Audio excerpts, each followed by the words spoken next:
Muy buenas tardes, esto es la UNAM Responde y nos da muchísimo gusto saludarlos esta tarde de miércoles desde nuestras instalaciones aquí en Ciudad Universitaria. Hoy que nos sumamos a la conmemoración por el 475 aniversario de la fundación de nuestra universidad y en la entrevista estaremos platicando sobre las humanidades, sus aportes en la construcción de nuestra universidad, pero también del país. Además, también recordaremos la historia y hablaremos de la tradición del Centro Universitario de Teatro, el CUT, de nuestra universidad. Les contamos de una convocatoria que lanza la revista de la Universidad de México y Jacobo Dayan reflexiona esta tarde sobre desapariciones en tiempos del fútbol. Quédense con nosotros, comenzamos.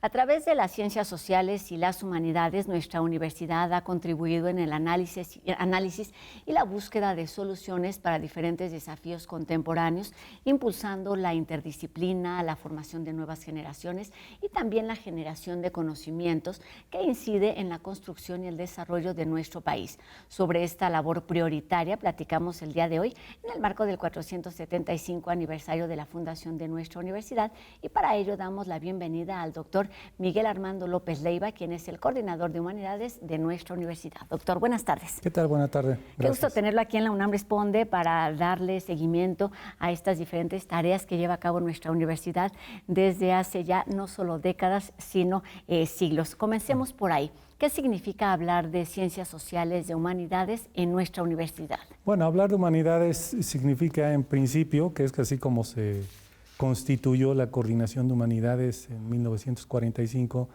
de, digamos, las reflexiones o los análisis más cercanos a lo humano, como se solía decir anteriormente, estaban más vinculadas a la ciencia del humano, a lo que hacen las personas, y muy particularmente con campos del conocimiento, disciplinas relacionadas con la filosofía, el arte, la historia, y eso fue evolucionando progresivamente. Hoy la Coordinación de Humanidades se llama así, pero en realidad como humanidades abarca un espectro mucho más amplio que va más allá de estos primeros campos del conocimiento disciplinares y son propiamente lo que usted comentaba, que son las ciencias sociales, es decir, aquellas disciplinas que sin necesariamente tener una pretensión de comprobación, como son las otras ciencias, la de mi contraparte de la Coordinación de la Investigación Científica, sí tienen una pretensión más de orden analítico que los campos del conocimiento y las humanidades. Entonces hoy abarca ambos campos y las humanidades vistas como humanidades y ciencias sociales, ahora sí que en este momento hablaré de humanidades, pero pensando en las dos cosas, ha tenido un desarrollo muy importante desde 1945 hasta ahora. Entonces, ¿qué significa hablar de las humanidades hoy día? Significa hablar de disciplinas, de campos de conocimiento, de líneas de investigación que abarcan prácticamente todos los ángulos del quehacer humano, todos los fenómenos políticos, sociales, económicos, culturales, en los que las personas tengan agencia y tengan capacidad para hacer cosas. Todo eso se puede analizar desde las perspectivas de las humanidades y las ciencias sociales. Parece justo un poco complejo definir lo que significa, lo que es ese objeto de estudio al que se han dedicado, pero ayúdenos a entender la importancia de institucionalizar el conocimiento en torno a esta disciplina. Bueno, ese es un punto muy importante porque la universidad empezó, al menos desde las humanidades, desde 1930, con la creación del primer instituto, el más añejo, diría yo, del subsistema de humanidades, como ahora le conocemos, que es el Instituto de Investigaciones Sociales. Y lo interesante de ese instituto, que bueno, sé mejor la historia quizás que otros, porque yo soy adscrito al mismo, lo interesante de ese instituto es que comenzó pensando prácticamente en una perspectiva holística general. ¿Qué quiere decir eso? Pues tenía una división interna en una parte política, parte jurídica, parte social, que hoy día eso ya sería imposible pensar, porque una parte jurídica está adscrita a un instituto de investigaciones jurídicas, la social quedó adscrita al Instituto de Investigaciones Sociales y la política, por ejemplo, ha mutado a una facultad como la Facultad de Ciencias Políticas y Sociales, que antes era la Escuela Nacional de Ciencias Políticas y Sociales. Lo interesante entonces es que empezando de un instituto fue avanzando progresivamente, institucionalmente, como usted lo dice, y se fue en los primeros años especializando disciplinarmente. Entonces usted tenía un Instituto de Investigaciones Estéticas, un Instituto de Investigaciones Históricas, el Instituto de Investigaciones Jurídicas, el de Económicas, que son más o menos los primeros institutos que tuvo el subsistema, hasta ir avanzando a finales del siglo pasado y principios de en donde eso empezó a cambiar y se empezó a pensar más en términos, primero de la multidisciplina y después de la interdisciplina. Entonces también tenemos centros interdisciplinarios y centros multidisciplinarios. Entonces, de haber un instituto como el de Sociales de 1930, al día de hoy hemos pasado a tener 11 institutos, 7 centros, 2 unidades regionales, 4 museos, una casa de la cultura. Es decir, la expansión vista así, de manera sumaria y esquemática institucionalmente, pues es impresionante. Y casi le podría decir y asegurar que no hay un fenómeno de lo humano, como se decía en las humanidades, que no pueda ser pensada hoy día, en este momento 2026, desde las ciencias sociales y las humanidades. Las humanidades.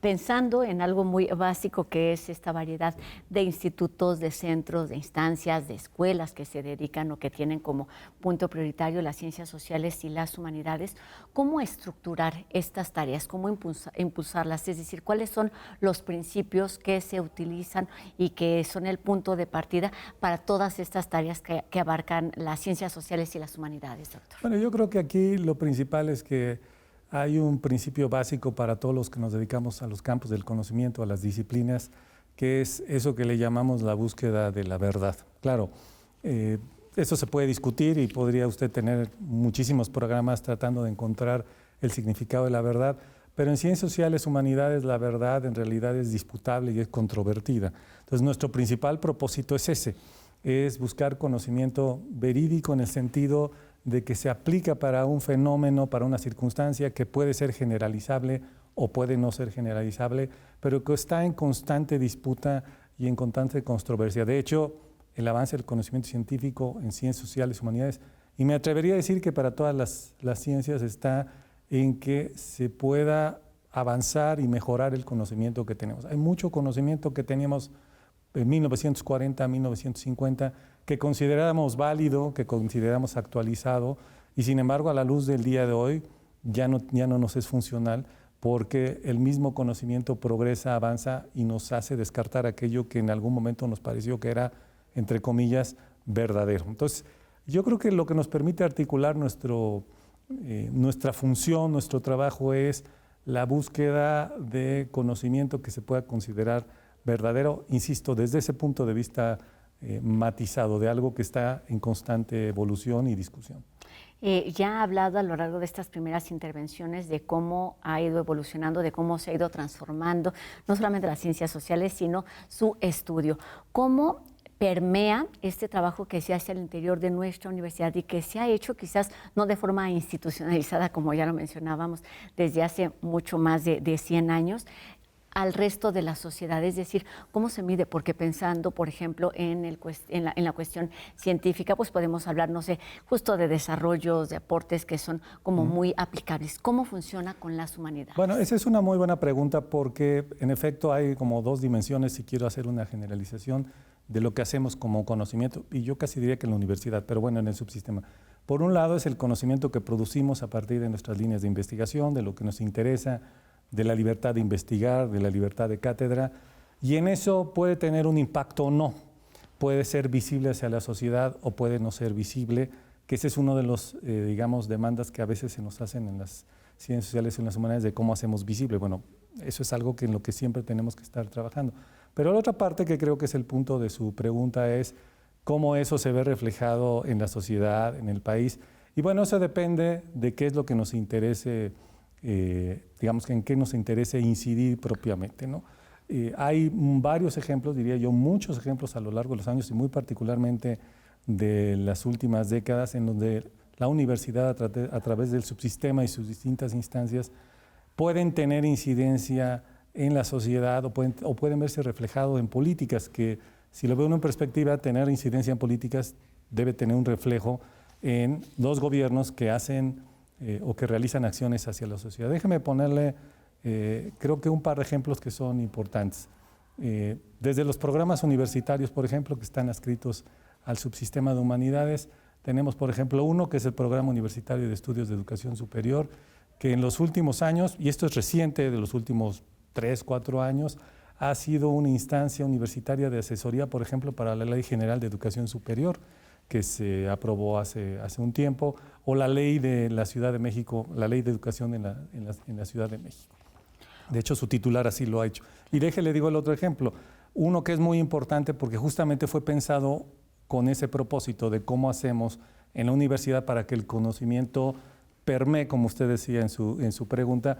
El Programa Universitario de Estudios sobre la Ciudad tenía un trabajo de más de 30 años, de hecho es el programa más antiguo del subsistema, en el que ha logrado tener mucha capacidad de influencia en muchas decisiones, por ejemplo, sobre asentamientos humanos, sobre la constitución política de la Ciudad de México. Es decir, lo ha hecho a partir de las capacidades que tiene y de las capacidades articuladas con otras entidades, porque un programa, por ejemplo, como el de la ciudad, no tiene personal de investigación adscrito a él, sino lo que hace es que su titular, que sí es un personal de investigación, articula distintas capacidades del subsistema y logra hacer proyectos de investigación y yo diría proyectos de incidencia. Entonces, esos dos pequeños ejemplos de lo que puede hacer y lo que ha hecho al transcurso de los años la universidad. Y no siempre se trata del cuánto, sino del cómo, cómo trabaja y cómo incide y cómo se refleja ese trabajo y cómo además también este contacto pues detona diferentes preocupaciones e investigaciones al interior de nuestra universidad. Exactamente. Y por supuesto una tarea prioritaria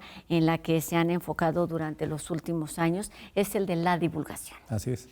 ¿Cómo se hace este trabajo en términos no solamente de comunicar aquello que se está haciendo, sino también de formar profesionistas encaminados en estas tareas, doctor? Bueno, la tarea de divulgación ha sido, yo le diría, desde que estoy en esta universidad y en mi instituto, un reto permanente. Debo de decir que hay experiencias muy exitosas. La que tiene la coordinación de la investigación científica es una experiencia, y debe de reconocerse así, muy exitosa de divulgación, tiene muchos años la dirección y lo ha hecho creo que bastante bien, y lo ha hecho con públicos a los que tenemos que llegar, que no solamente son propiamente los universitarios, sino cuando hablamos de divulgación, a diferencia de difusión, implica llegar a públicos más amplios, más abiertos, no universitarios, déjeme decirlo de esta manera, públicos que no solemos considerar cautivos para nosotros. Nuestros públicos casi siempre son estudiantes de prepas, estudiantes de licenciatura o gente más o menos interesada en lo que hacemos. Divulgar implica dos cosas, creo yo. Por un lado, tratar de traducir el conocimiento que generamos de una manera mucho más ágil, amena, sencilla, para que llegue a más públicos. Y de hecho, se sepa qué es lo que hace la universidad.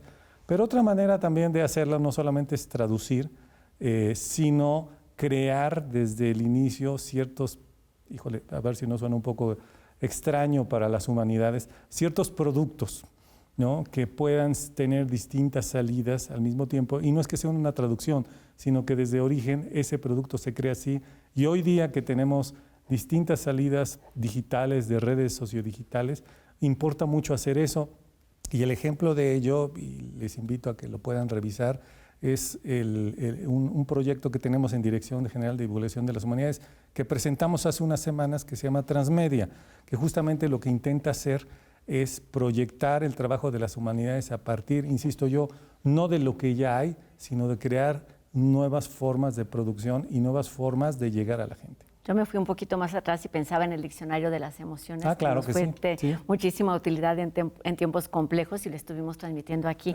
en la primera etapa, digamos, de la UNAM Responde, y tenía que ver con ese contexto y problemáticas a las que nos enfrentábamos. Hoy en día, y en esta misma línea, ¿cuáles son los principales retos, los temas más urgentes en materia de humanidades y ciencias sociales, no solamente al interior de nuestra universidad, sino en el país, doctor? Bueno, uno de ellos, ya lo dije, pero no voy a darle la vuelta sobre eso mismo, es la divulgación. Tenemos ahí un gran reto y estamos trabajando en eso.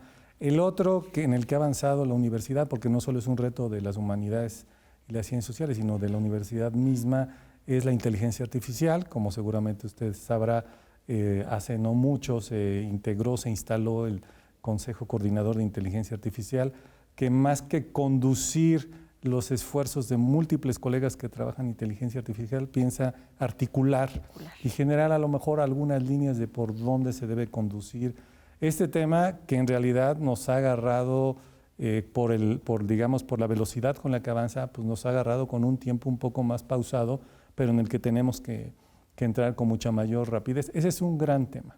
Y creo que la universidad... En todos los ámbitos. En todos los ámbitos, bueno, en los medios digitales, en los medios como este, pero particularmente para crear el conocimiento, porque hay maneras útiles y, digamos, creativas de hacer uso de la inteligencia artificial. Hace muchos años el tema era, por ejemplo, cómo hacemos que los estudiantes googleen información, pero al googlear la información no nos la copien literalmente.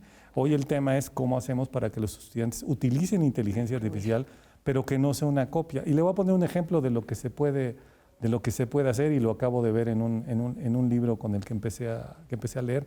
Una cosa muy sencilla, que es no pedirle a la inteligencia artificial que me cree un documento, que me cree un artículo, que me cree un párrafo, sino crear uno su propio artículo y someter a crítica de la inteligencia artificial ese texto para decirle, este texto que yo he hecho, pongamos un artículo de 29, 30 páginas, lo someto a la IA para que me diga cuáles son sus debilidades.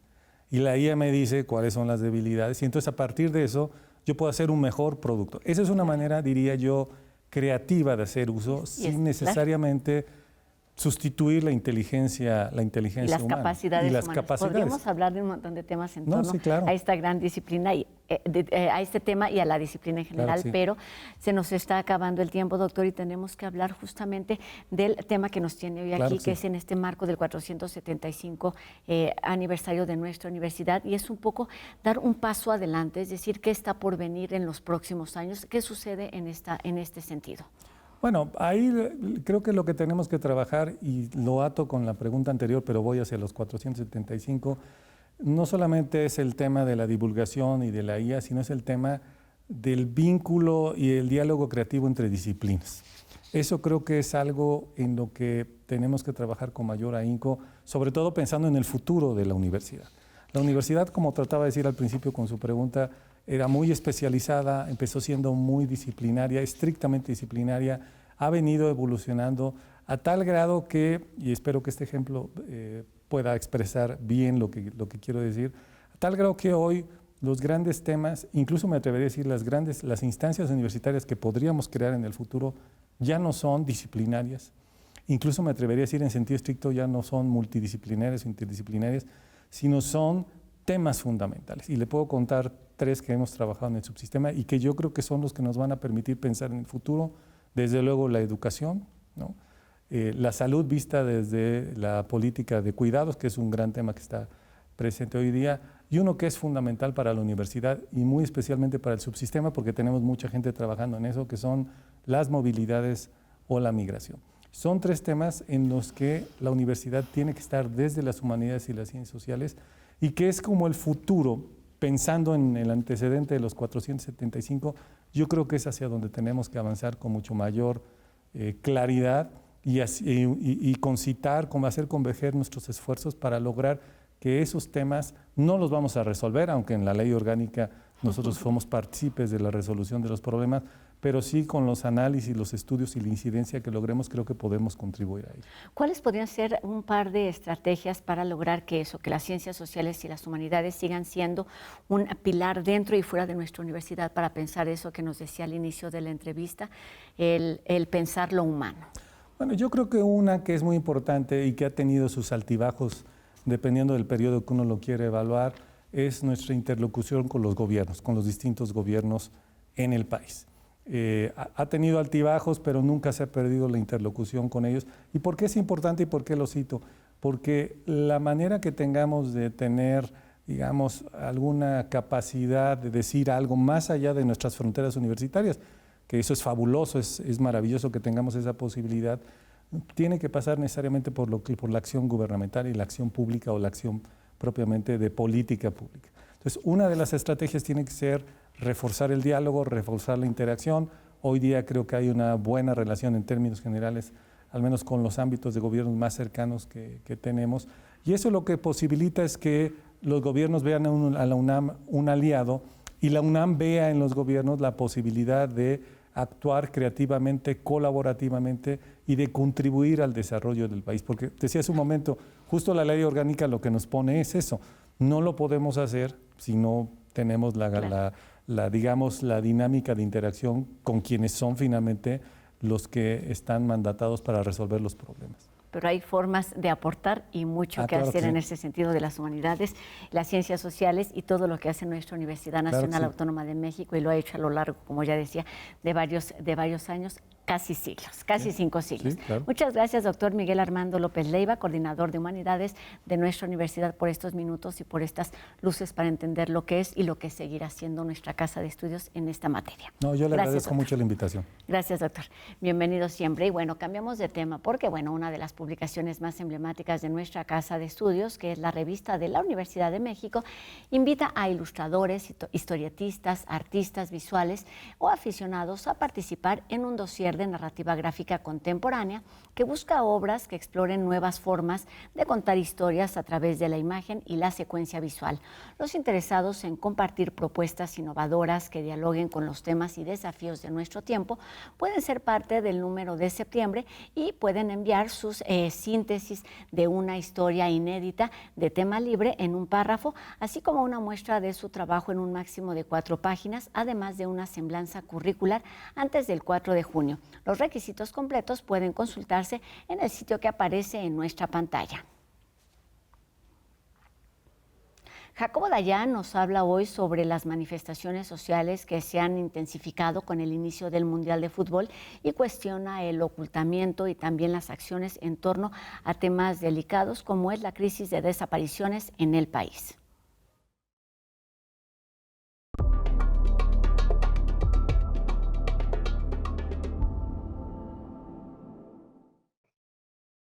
Se acerca el inicio del Mundial y hemos visto un incremento en protestas sociales. Me gustaría centrarme particularmente en el de las madres buscadoras. En todo el país y particularmente en las sedes, Guadalajara, Ciudad de México, de manera muy puntual, han venido creciendo las protestas absolutamente justificadas ante el abandono del gobierno al fenómeno de las desapariciones.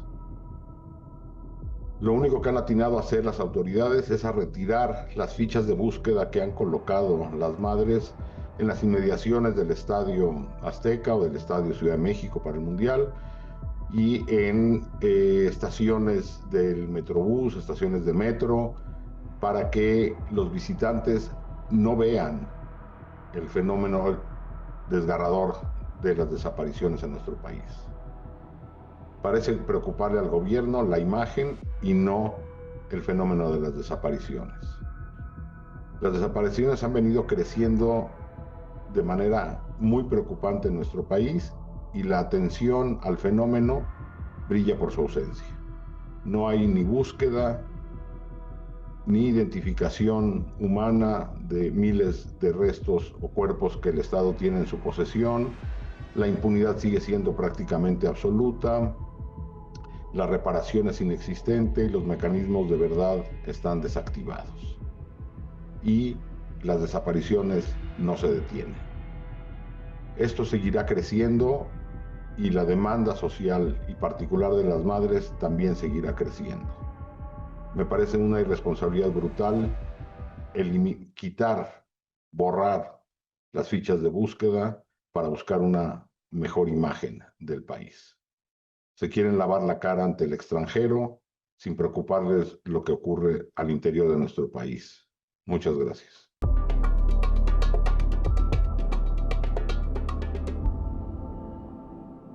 Con más de 6 décadas de historia, el Centro Universitario de Teatro de nuestra universidad se ha consolidado como un espacio de formación y experimentación de las artes escénicas, y nuestra cápsula conmemorativa por el 475 más nos cuenta precisamente sobre el CUT.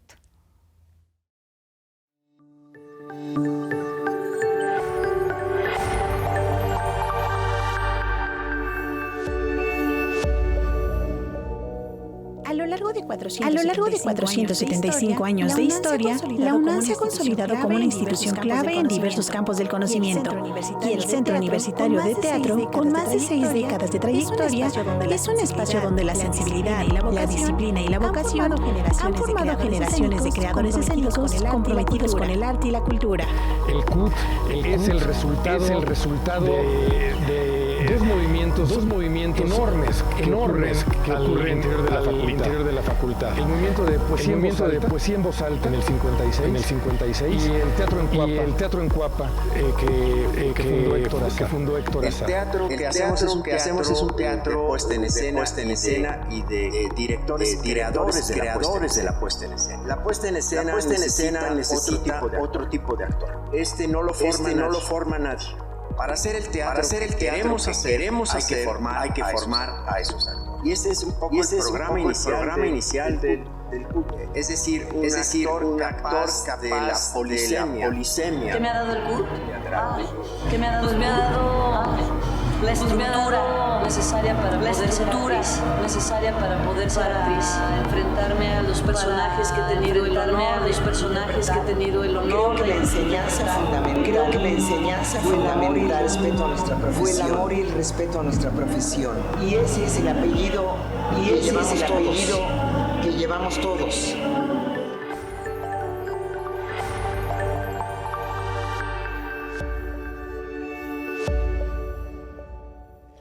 Así terminamos este programa conmemorativo de la UNAM Responde, agradeciendo a Ricardo Iturbe su participación en la interpretación de lengua de señas mexicana y recordándoles a todos ustedes que podemos estar en contacto a través de nuestras redes sociales. Háganos llegar sus dudas, comentarios y sigamos haciendo juntos la UNAM Responde. Y tenemos una cita aquí el día de mañana a 2:30 de la tarde, por supuesto, en TV UNAM. Adiós.